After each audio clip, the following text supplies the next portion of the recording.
हमारे यहाँ एक्सट्रीमिज़म की बड़ी वजह मदारस हरगिज़ नहीं है। हमारे यहाँ एक्सट्रीमिज़म की सबसे बड़ी वजह हमारे स्कूल हैं और हमारे कॉलेजेस, जहाँ पे ऐसे उसातिज़ा भर्ती किए गए हैं जो बुनियादी तौर के ऊपर आपको एक्सट्रीमिज़म की तालीम दे रहे हैं। हमें हिंदुस्तान से कोई पोटेंशियल थ्रेट नहीं है, हमें अमेरिका से कोई ख़तरा नहीं है, हमें यूरोप से कोई ख़तरा नहीं है। हमें अगर सबसे बड़ा ख़तरा है तो वो अपने आप से है। ना तो हुकूमत और ना ही रियासत एक्सट्रीमिज़म से लड़ने के लिए उतनी तैयार है जितनी होनी चाहिए। अभी हमने TLP के केस में भी हमने देखा है कि किस तरह से रियासत को पीछे हटना पड़ा। हुकूमत और रियासत इंतहा पसंदी से लड़ने के लिए मुकम्मल तैयार नहीं। रियासत का कंट्रोल खत्म होने पर जत्थे कानून हाथ में ले लेते हैं। TLP केस में रियासत को पीछे हटना पड़ा। हुकूमती रिट खत्म होगी तो इंतहा पसंद हावी हो जाएंगे। वजीर इत्तलात फवाद चौधरी का एतराफ, कहा रियासत का काम कानून की अमलदारी को यकीनी बनाना है। नुक्ता नजर हर किसी का हक है, लेकिन किसी पर जबरदस्ती थोपना दुरुस्त नहीं। हमें अमेरिका, भारत या यूरोप से नहीं, अपने आप से खतरा है। इंतहा पसंदी की वजह मदारिस नहीं, स्कूल और कॉलेज हैं, जहां से इंतहा पसंदी वजूद में आई। 90 की दहाई में इंतहा पसंदी की तालीम देने वाले असातिज़ा भर्ती किए गए। मकामी इंतजामी निजाम को भी तबाह कर दिया गया। तहरीक लब्बैक के सरबराह साद रिजवी जेल से रिहा। हुकूमत ने नजरबंदी खत्म कर दी। कोट लखपत जेल से रिहाई अमल में आई। चौक यतीम खाना में TLP मरकज पर कारकुनों ने इस्तकबाल किया। हुकूमत और TLP के दरमियान मुआहदा हुआ था। गुज़श्ता हफ्ते साद रिजवी समेत TLP के कई रहनुमाओं के नाम 4th शेड्यूल से निकाल दिए गए थे।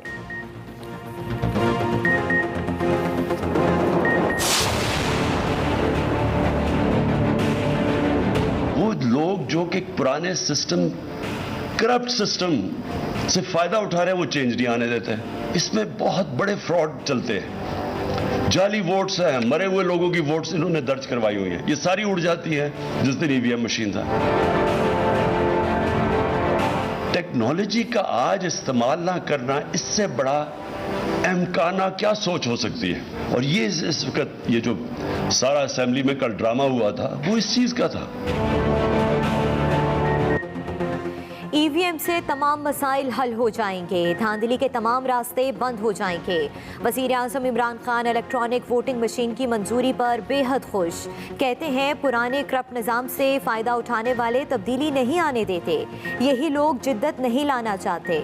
इन्होंने मरे हुए लोगों के वोटों का इंदराज कराया हुआ है। टेक्नोलॉजी इस्तेमाल ना करने से ज़्यादा अहमकाना बात और क्या हो सकती है।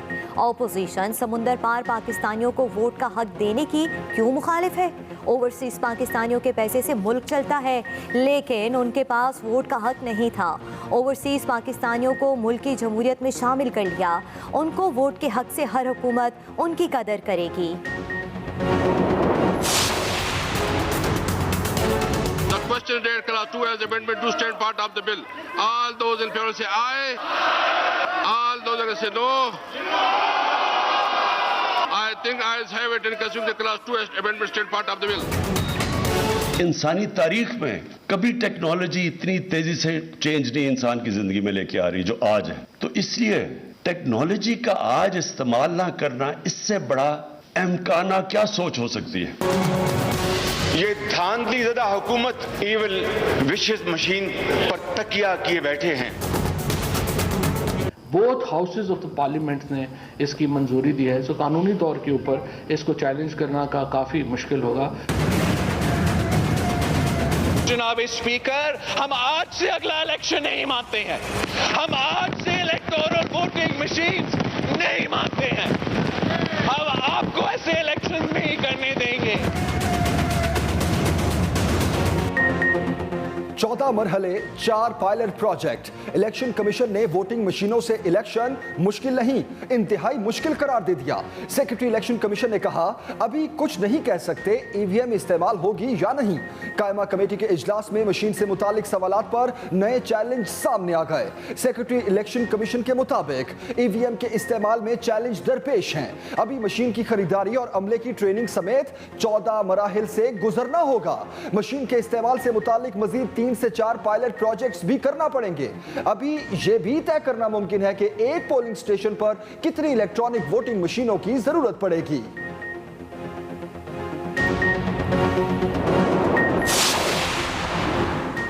मुश्तरका इजलास में तमाम जमहूरी इक़दार को बिलडोज किया गया। मुत्तहिदा अपोजिशन का हुकूमत के खिलाफ ऐलान जंग। नून लीग के एहसन इकबाल ने कहा, हुकूमत ने आइंदा इलेक्शन में धांधली की बुनियाद रख दी, अगले आम इंतखाबात को मुतनाज़े बना दिया। मशीन ऑनलाइन ना हुई तो सॉफ्टवेयर टेम्पर्ड किया जा सकता है। कश्मीर की बेटी चीख रही है और हम भारतीय जासूस को एनआरओ दे रहे हैं। पीपल्स पार्टी की शहरी रहमान बोली, हुकूमत ने खुलेआम धांधली की, पार्लियामेंट और आवाम की बेहुरमती की। मुश्तरका इजलास में आइन को पांव तले रौंदा गया। ऑपोजिशन अदालत ना जाए, स्पीकर ऑफिस आए, हुकूमत की फिर मुज़ाकरात की दावत। वज़ीर इत्तलात फवाद चौधरी कहते हैं, ऑपोजिशन आई तो उनकी तजवीज़ का खैर मकदम करेंगे।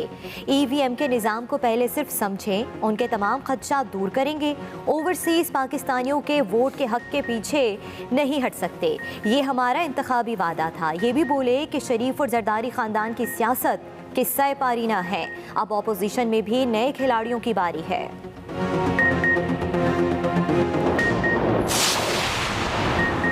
अपोजिशन लीडर शहबाज शरीफ कहते हैं, पार्लियामेंट का इजलास कौमी तारीख में स्याह हरूफ से लिखा जाएगा। हुकूमत ने दर्जनों बिल बुलडोज करके जमहूरियत की रूह को नुकसान पहुंचाया। क्या हुक्मरान निजाम धांधली ज़दा करके अवामी गुस्से से बच पाएंगे?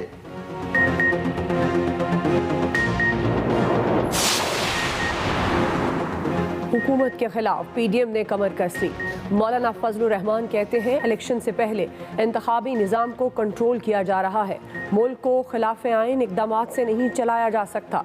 ज़बरदस्ती का कोई निज़ाम कबूल नहीं करेंगे। PDM ने फैसला कुन जदोजहद के लिए मुशावरत कर ली। गुज़श्ता रोज़ पाकिस्तान की तारीख का स्याह दिन था। वो एक इंडियन स्पाई है, उससे किसी को पाकिस्तान में हमदर्दी नहीं। ऑर्डिनेंस इनिशियली इसको ऑर्डिनेंस की शक्ल में था, कल इसको एक्ट की शक्ल में जॉइंट सेशन में पास किया गया है। लेकिन ये मसला पॉलिटिकल नहीं है और ये जो एक्ट पास हुआ है ये सिर्फ इंटरनेशनल कोर्ट ऑफ जस्टिस की जजमेंट की कंप्लायंस के लिए है। इस हुकूमत का बदनीयती पे मबनी एक कोशिश कुछ सालों से चल रहा है कि वो कुलभूषण यादव को NRO दिलवाए। अब पाकिस्तान की पार्लियामान की तौहीन कर रहे हो, अब पाकिस्तान की पार्लियामान को इस्तेमाल कर रहे हो कि उस भारत की जासूस को हम NRO दिलवा दें। कुलभूषण कौमी इशू है, ऑपोजिशन समेत कोई भी इस पर सियासत ना करे। अटॉर्नी जनरल ऑफ पाकिस्तान का वाज़े मौक़िफ़। खालिद जावेद खान की ऑपोजिशन को मामले पर ब्रीफिंग देने की पेशकश। कहा, पाकिस्तान को तनहा करने का भारतीय डिज़ाइन नाकाम हुआ है। भारत पाकिस्तान को दोबारा आलमी अदालत इंसाफ और सलामती काउंसिल ले जाना चाहता था। बिल से भारत की पाकिस्तान पर पाबंदियाँ आयद कराने की कोशिशें सबूताश हो गई। कुलभूषण पाकिस्तानियों का कातिल और भारतीय जासूस है। इस्लामाबाद हाई कोर्ट में कार्रवाई भी इसी कानून के तहत हो रही है। PTI को जो करना है कर ले, पिशावर और नौशहरा में हर सूरत जलसे होंगे।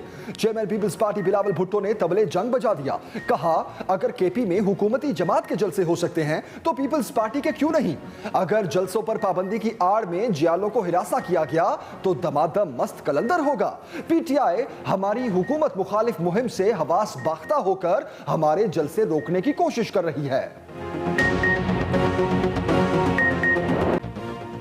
पंजाब के निजी दफातर के 50% वर्कर्स को वर्क फ्रॉम होम का हुक्म। स्मॉग के खात्मे के लिए लाहौर हाई कोर्ट का बड़ा ऑर्डर। निजी इदारों के 50% वर्कर्स को घरों में बैठकर काम करने की हिदायत। सरकारी इदारों को हाजिरी 50% करने पर गौर का कह दिया। ज़्यादा एयर क्वालिटी इंडेक्स वाले इलाकों में स्कूल बंद करने की माहौलियाती कमीशन की सिफारिश मुस्तरद। जस्टिस शाहिद करीम ने कहा, स्कूल बंद होंगे न ऑनलाइन क्लासेस शुरू होंगी। अदालत ने ट्रैफिक प्लान भी तलब कर लिया। ट्रैफिक एमरजेंसी लाइन कायम करने का हुक्म। किसी भी जगह ट्रैफिक जाम की शहरी फौरी शिकायत कर सकेंगे। लाहौर, गुजरांवाला समेत दीगर अजला में रोजाना की बुनियाद पर इजलासों की हिदायत। लाहौर दुनिया के पहले नंबर पे आ रहा है हर बार, और ये बहुत प्रॉब्लम है, आंखों में वो धुआं लग रहा है जब हम बाइक पे जा रहे हैं, बच्चे बीमार हो रहे हैं। दिन ब दिन ये ज़्यादा होती जा रही है, इस लोग ज़्यादा बीमार हो रहे हैं, हॉस्पिटलों में रश पड़ा हुआ है।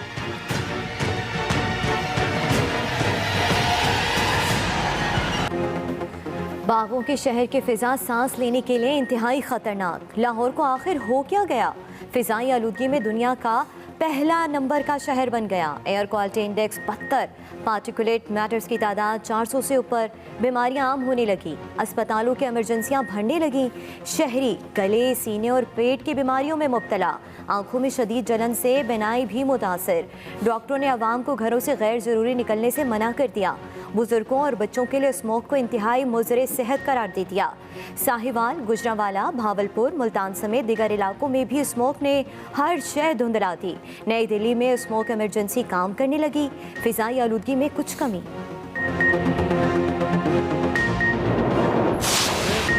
सीएनजी और जनरल सेक्टर को 2 माह के लिए गैस की फरहमी बंद। सर्दियों में गैस बहरान से बचने के लिए हंगामी इकदाम। काबीना की तवानाई कमेटी ने सीएनजी, जनरल और कैप्टिव पावर को गैस की फरहमी बंद करने की तजवीज़ मंजूर कर ली। शदीद सर्दी में इन सेक्टरों की गैस घरेलू सार्फिन को फराहम की जाएगी। एक्सपोर्ट और सीमेंट सेक्टर के लिए गैस की फरहमी जारी रखने पर इत्तफाक। इजलास में सर्दियों के लिए गैस लोड मैनेजमेंट प्लान की तजवीज़ पेश। रसद से मुतल्लिक तजवीज़ आइंदा इजलास में दोबारा पेश की जाएंगी।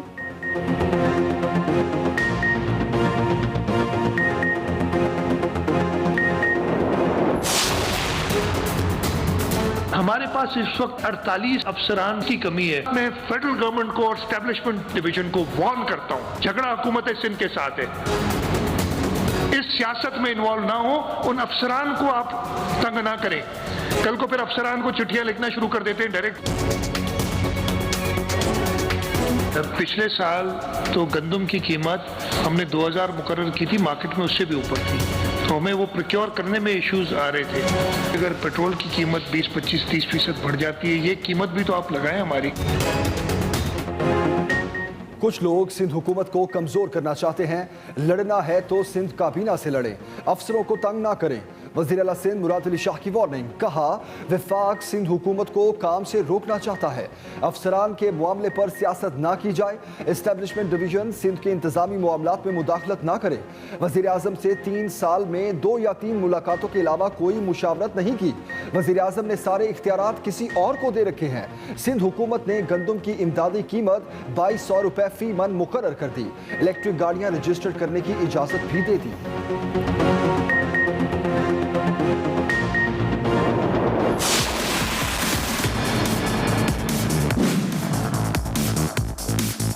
इम्तिहान मई जून में होंगे, मुकम्मल सिलेबस पे होंगे, और उससे पहले जो A लेवल के एग्ज़ाम है वो भी अपने शेड्यूल और टाइम के मुताबिक होंगे। ये बहुत अफसोस की बात है कि रियासत ने पिछले 72 सालों में तालीम को वो तरजीह दी जो कि देनी चाहिए थी। निसाब होगा मुकम्मल, मई जून में होंगे इम्तिहानात। पिछले साल तक तलबा के हीरो शफकत महमूद ने कोरोना ख़त्म होते ही सारा निज़ाम बदल डाला। वफाकी वज़ीर तालीम कहते हैं इस साल मुकम्मल सिलेबस पढ़ाया जाएगा। मई और जून में इम्तिहानात, जबकि A और O लेवल के पेपर भी मुकर्ररा वक्त पर होंगे।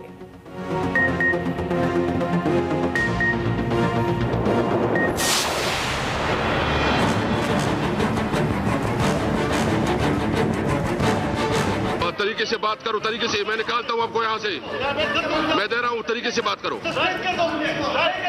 मैं आपको बिलावल साहब बात करें। एक मिनट, आप अपने हाथ में रहें, अपने हाथ में रहें। मैं आपको सस्पेंड करता हूं, वार्निंग कर देता हूं आपको।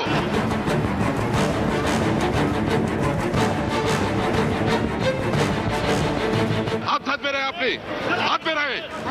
आप उसको बात करो।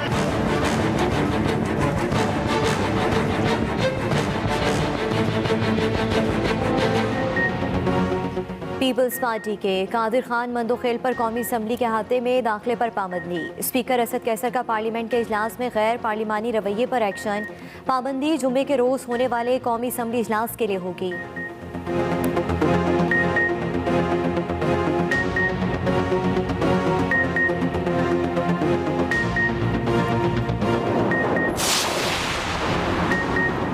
मुलाजिम जोखियो कत्ल केस में ताकत काम दिखाने लगी। मकतूल के भाई अफसर जोखियो ने जाम अब्दुल करीम को क्लीन चिट दे दी। मजिस्ट्रेट के सामने बयान में एमपीए जाम ओवैस के भाई जाम अब्दुल करीम को बेकसूर करार दे दिया। मकतूल की बीवी और वालिदा की तरदीद, कहा बेटे को कत्ल की बंद करके सरदारों ने बयान लिखवाया। N133 के मैदान से बाहर होने पर पीटीआई की नई हिकमत अमली। वोटर्स को इलेक्शन डे पर घरों तक महदूद रहने की हिदायत। एजाज चौधरी कहते हैं पीपल्स पार्टी को सपोर्ट करने का सवाल ही पैदा नहीं।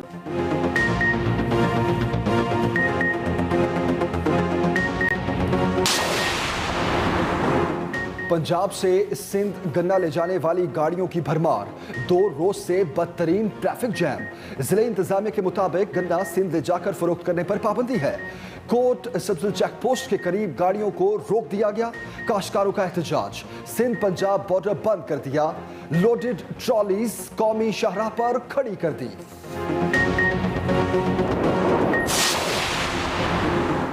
बाबा गुरु नानक के जन्मदिन की तकरीबात। 2414 भारतीय सिख यात्री ननकाना साहब पहुंच गए। करतारपुर राहदारी से भी यात्रियों का दूसरा काफिला पहुंच गया। भारतीय पंजाब के वजीर आला चरणजीत सिंह और काबीना के कई अरकान शामिल। नवजोत सिंह सिद्धू भी साथ आए।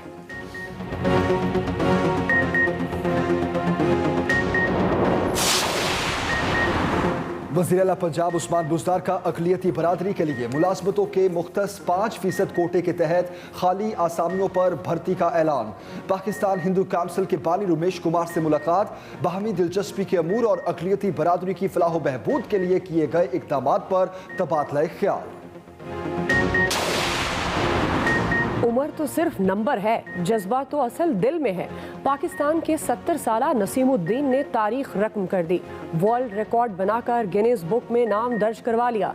एक हाथ से मुट्ठी में सेब तोड़ने के मुकाबले में इंग्लैंड के जवान को शिकस्त दी। नसीमुद्दीन ने 13 के मुकाबले में 18 सेब तोड़े।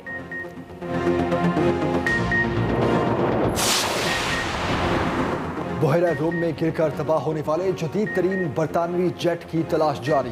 F-35 का मलबा निकालने के लिए छोटी आबदोजों स्पेशल फोर्सेस की मदद ली जा रही है। बड़े पैमाने पर ऑपरेशन।